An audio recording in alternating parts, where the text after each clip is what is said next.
sinabi at paliwanag nung dating Chief Justice natin, si Mr. Davide, nung panahon, nung convention. Contextual reading and the thorough debate do not allow for any interpretation whatsoever.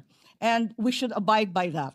Ikatlo, yung kaduda-dudang quorum nung June 3 na pinapaliwanag ng aming minority leader na hanggang ngayon nakatenga pa rin.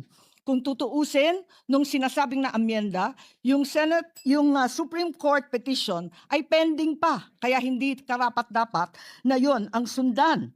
Ikalima, it's not the impeachment court but the Senate that amended the rules. Kaya para sa akin, napakaraming dahilan, wag sana nating sayangin itong napakahalagang responsibilidad natin at wag mag-umpisa sa mali itong paglilitis. Maraming salamat. Thank you, Senator Marcos. Duly noted and entered into the records. The pleasure of Senator Legarda.